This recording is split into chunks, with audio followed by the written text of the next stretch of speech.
My name is Emmanuel Chisom, and I am a tech entrepreneur. I am a clean energy enthusiast. I am a social impact strategist, and most recently a content creator. But I'm the founder of Castle, and Castle is a social media platform for offering and receiving consultations. And what we're trying to do is to help facilitate valuable connections between people, right? Where you can actually, for industry experts, professionals, and public figures, or any other person, ordinary people, to monetize their time, attention, and expertise. All right, so for me, I think that I just graduated from school and knew is exactly what I wanted to do. So at the time, it was the wave of entrepreneurship and startups were just beginning to kick off. And I think I was very interested in it. And I knew very quickly before I graduated that I wanted to be in this space. I don't have any work experience prior to co-founding my companies, but I've also had opportunities to work remotely for organizations, right? I am the head of media for an organization called Ben and Christie Image Consulting.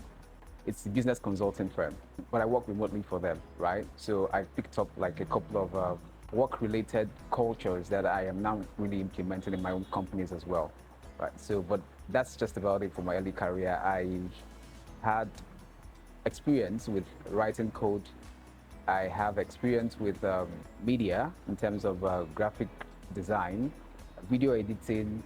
I think I'm well versed in all of these things. So right now in my team, I know what to specifically tell them, and I know what to expect from them as well. So because I've been in all of these sectors, so I have certifications to that regard as well. So programming, I think I've written, for the most part, most of the programming languages. I mean, not to the expert level, but yeah, I have a knowledge, and I contribute to the code that we use right now in my startup. So that's just it. So it's just been bits and pieces of things here and there. So for me, I think it goes back to an analogy, right? And the analogy is the rainmakers and the villagers, right? That concept is just to put to frame the mindset where you go to the village, right? There are people who are called the rainmakers, right? And these rainmakers, if you don't pay them and you're having an event, they cause rain to fall on your event. And if you pay these people, somehow they make the rain disappear, right? So, but there is something that is beyond juju that they are doing that you don't understand. The villagers are just there. They just know that these are the guys that you pay for these things to work. But they're operating the technology that the villagers are not very aware of. So, but you have these two people in that system. The villagers are just there and they're in awe of this thing that these people are doing. But there are people who understand the system and they are using it to make money.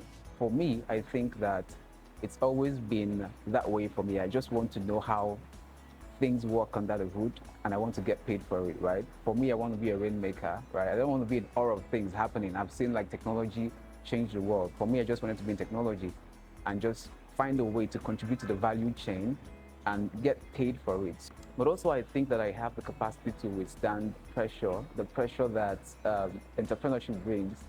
And I also want the high rewards that come with it as well. I think it's that simple for me. Growing up in Nigeria, you see a lot of problems, and I just want to solve some of those problems.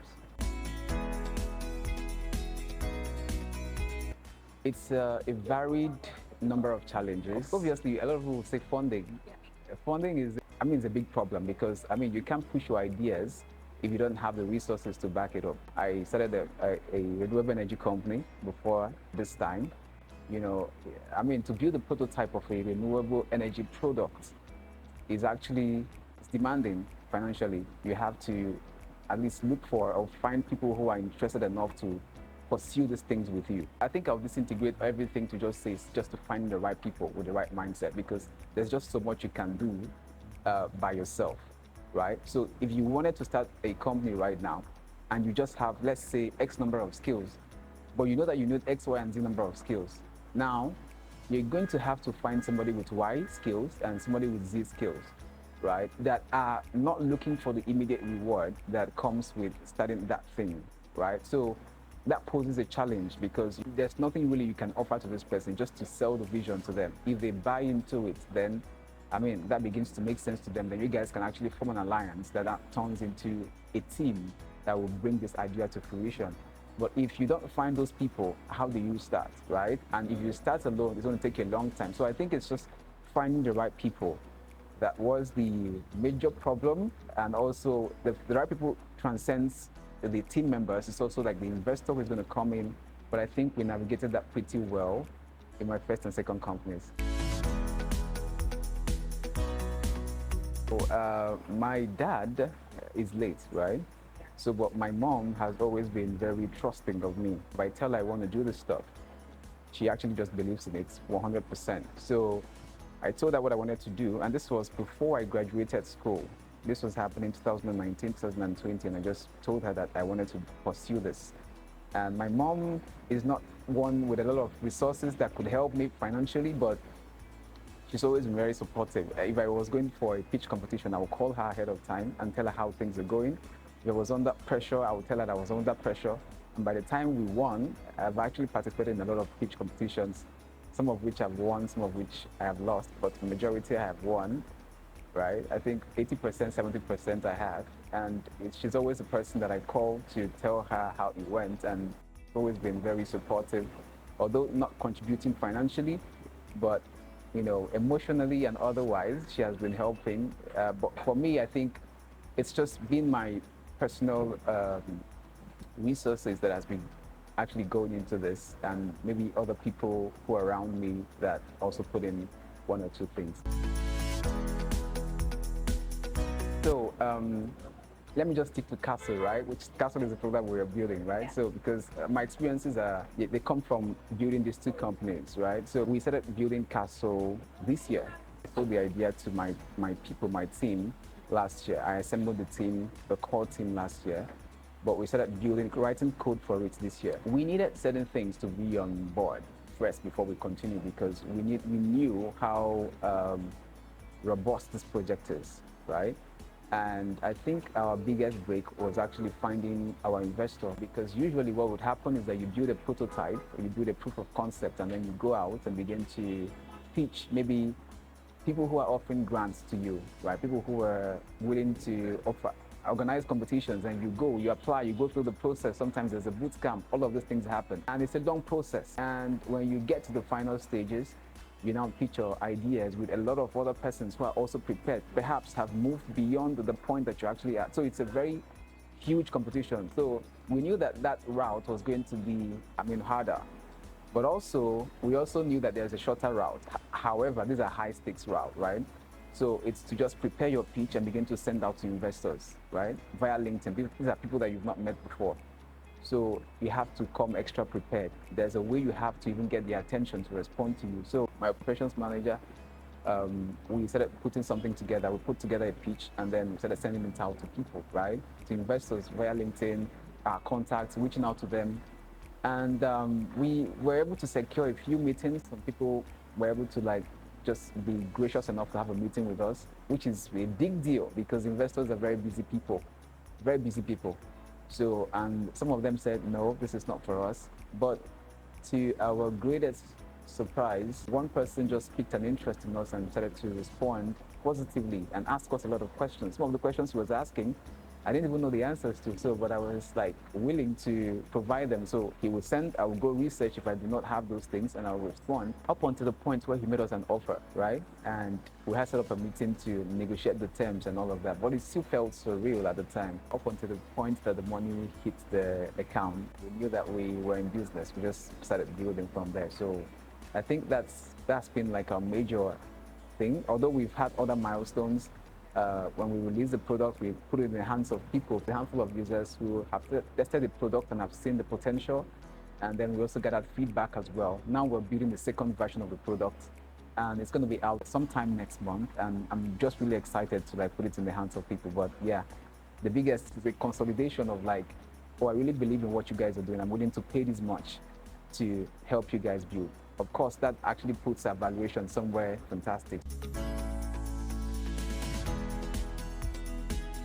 Yeah, so in choosing the founding team, I think these two are important, very crucial. You need people with skill to at least build the product. For me, attitude is very important, very important to me. You show up to work with the right personality, you show up to work with the right character, and you're excited to be here, like to work on this stuff, right? If you have someone who is a graphic artist and they were tasked or commissioned to design an album cover for a musician, right? That graphic artist doesn't care whether the music sells or not, the album sells or not. His work is just to do the design and submit and move on, right? For us, we don't want those type of graphic artists. We want the graphic artists that would come, design a fantastic album cover, and also care that the music sells. That's the kind of thing that we need in our team. So for us, the founding team had to have like very great technical skills as well as soft skills. So, and I think that the people that we have on our team marry those two characteristics very well. But also beyond that, these are people that are willing to learn, right? They are not very good with certain things. I'm not going to say publicly, but they are willing to learn. I see them every day on our meetings, weekly meetings. They are making an effort. So, I mean, big props and big kudos to them. And I'm very, very lucky to have found those people. Yes, I did all alone. I had to cover the expenses of every single thing because, I mean, that's the way you show your team members that you're committed. I didn't have the money at the time, but just purchasing the domain, at least you have to buy the domain. This is what we are going to do. So the domain for the web app has to be purchased by you. The things that needs to be done, you pay for the hosting, you pay for whatever servers that we need to get it running and all of that. So, and those initial commitments had to come from me, right? So, and I covered the costs myself. For me, I think I share, I mentioned that I'm a content creator now. Yes, so I share some tips. I shared some tips last week on this particular subject. For me, it's like show what the vision is. Like this is where we're going. This is what I want us to achieve, right? This is what it looks like right now. So, and they understand what we're trying to do, right? Because it's very confusing when they do not know where we're headed, right? So, and then I state clearly what I want us to build, the kind of culture that I want us to build. Because sometimes when they come in, they come with, let's say, like a previous mindset from somewhere else. This is the way that I work. But I say to them that, like, when you come in here, you have to conform to our own values, right? Or else we're not going to last very long. That's just the truth, right? So, but if you're willing to grow with us, you're willing to, like, adopt the systems and the cultures that we put in place, I think that we're going to go along pretty well. So for me, just take the vision, state clearly what you want, and then lead by example. Show them that, this is what we're trying to do, and this is the way that I am doing it personally. When I say stay consistent, they see me doing it on a daily basis. If I say have a great attitude, they see that I'm actually giving them respect, and they're also giving that to me in return. So if I say show up to work excited, they see the excitement in me as well. When I'm talking about the stuff, I'm very focused, I'm very excited about it, I'm very over the moon about it. These are not children, but the way they say the children do not listen to what you say, they look at what you do, right? They observe what you do. That's the way that I think it works. They just observe what I do, and so we operate a hybrid system, but like they're able to tell that this person is genuine, authentic, and they learn from that. I think thirdly, it's just being able to check in regularly, right? We have our operations head actually does this weekly check-ins to just see that everybody is in tune and they're working on the stuff they're supposed to work on and all of that. So, and we also have this thing, we read a book every month collectively, right? Yeah, so that ensures that we are learning together, we're growing together, and something happens when you're growing together and learning together. So all of that put together just like ensures that we're getting in the right direction. We're focusing on things that really matter, and that it's bonding us as a team. So all of these things is the way that we ensure that we have that culture that we want, right? Which is having a good attitude, being excellent at what you do. We have 3 tenets: collaboration, insisting on excellence, and self-leadership. So, like I said, we're a social media platform, right? If you think about it, you go to different social media platforms, Twitter, Instagram, you see public figures. I could ask you who your favorite celebrity is, but mine is Tunde Onakoya. And if I send Tunde Onakoya a message right now on Instagram or on Twitter, there are very little chances that he's going to respond back to me, right? Because maybe he is overwhelmed with a lot of messages or DMs, right? And that is, the case for many people, right?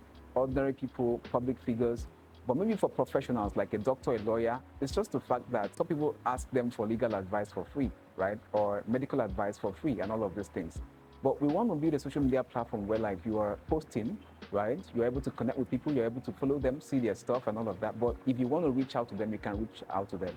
And when you reach out to them, you're sure of a 100% response rate from them because you're paying for their time. So those people who are on that social media platform are verified users, right? Just like Instagram, you have the verified and non-verified users, right? So on Castle, you also have the verified users and the unverified users. However, the verified users are able to grant consultation. So you go to their profile, you can see follow, consult, schedule. So when you click on consult, you're able to either send them a message, right, if they're not online, or call them immediately. And they're going to respond because you're paying them for their time. So let's say you're a lawyer and you're on Castle, right? Somebody wants to like get legal advice for free, right? You could just have that consultation, and what happens by the minute, you're going to set your CPM, your charge per minute. You're paid by the minute. So if you spend 10 minutes on the call and your charge per minute is 100 naira, by the end of 10 minutes, you're being paid 1,000 naira. So people are able to monetize their time, attention, expertise in a different way. And it doesn't mean you have to have a skill. Even if you're just an ordinary person who just like you, they want to reach out to you for some reason. Castle is that platform. So I think that right now, there is no other platform that is doing that, right? And this can be used for mentorships. This can be used for anything, basically, and that's what we're offering. And we're willing to, like, learn from the users and, pivot as the case may be. Yeah, of course, it's AI, obviously, right? Because what we're building, if you've been a social media platform, you know the importance of machine learning and AI, right? Even with the whole algorithm thing and the whole recommendation systems and technologies. So I believe that AI is going to play a very huge role in what we're building. I think it's just curiosity, persistence, vision. I've always been a curious person, and I think that that is a very great quality that has helped me get to this point. Because when I see things, I want to know more about it. When we were in school, third year, I was seeing a lot of people who were just keeping classes, but they were somewhere in UNN called Rural Hub, and they were in Rural Hub. They would be on their shorts and tees, and they would be very fancy, and they would have their laptops in their hands, and they're just these very cool kids who did not bother about class, but they had apps on Play Store. And I was wondering, like, why am I going to class and these guys have apps? So, I mean, I was curious about it, right? So, and I just started going to those meetings, and for some reason, I started getting interest in writing code and just developing products and all of that. So, curiosity has been a very big part of my journey as an entrepreneur. Vision as well, right? I know what I want, I know where I want to go. A couple of years back, I used to have on my wall, build tech businesses. That's just what I want to do. I want to leverage technology to build businesses. That's it, right? And I'm also a very persistent person. I don't give up. At the brink when you're trying to give up, you're asking, what if I stick it out? Like, I mean, maybe my breakthrough is just right around the edge or the corner. Yeah, a number of things. However, I think that those things have taught me a lot of lessons. Like, it's just like looking back and saying the mistakes that I made, because they were not that disastrous, right? They were not very catastrophic. I would say that I would rather have those mistakes or those experiences because, like, they taught me a lot of lessons. Taught me how to be me, or how to improve, or how to become better at what I do. There are things that are mistakes that I've made that I may not be at liberty to even say publicly. But I remember just my first act in the corporate world was a very huge mistake that almost cost me everything. I had to confront my investor about it. I had to meet him, talk to him about it, and I was not very proud of myself, right? And I spoke to him about it, and he sort of understood, but I think that sort of like affected our relationship in a way. It's not something I can say publicly, but it's something I wish I would have done differently. Yes, but other things as well along the line has also contributed to things that maybe constituted like a break moment in my journey.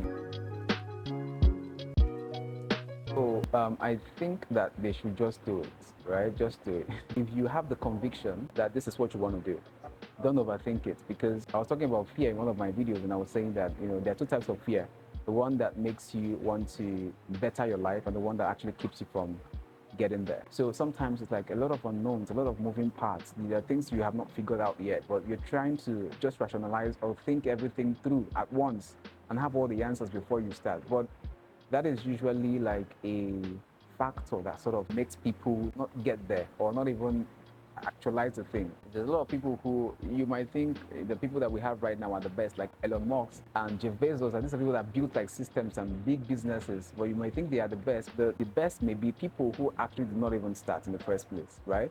So who knows what would have happened, with your stuff. The most important thing is just to put it out there, right? Even if you fail, you fail forward, right? You learn something in the process. There's no failure, there's just learning curves along the way. So if you want to start and you have the conviction this is where you're supposed to be, this is what you want to do with your life, right? I think you should just go out there and get it. If you have the conviction that you're supposed to be an entrepreneur, right? Don't wait till tomorrow, start now. Yes, so that is a fundamental problem, right? So you started, but you somehow discovered that this is not for you, and you're sure that this is not for you. There's no point continuing because it's going to get tough. Like I was saying earlier, that I know that I can withstand the pressures of entrepreneurship, right? The pressure that it brings, because you have to be accountable. A lot of things you have to do, you set milestones. These are very tough things that you have to do on a daily basis, a day-to-day basis. So I mean, the pressure is not going to go away. So if you're sure that this is not where you're supposed to be, why are you wasting your time doing that? You should be living your life's purpose. So it's counterintuitive to just be there. So I would like people to go to www.castle.com right now and sign up, right? I've explained exactly what Castle does to help facilitate valuable connections and valuable interactions and to help you monetize your time, attention, and expertise. So you can go to www.castle.com and sign up to get started. And then you can follow me on socials. It's Emmanuel Chisom Eze. Facebook, Emmanuel Chisom Eze _ on Instagram and TikTok.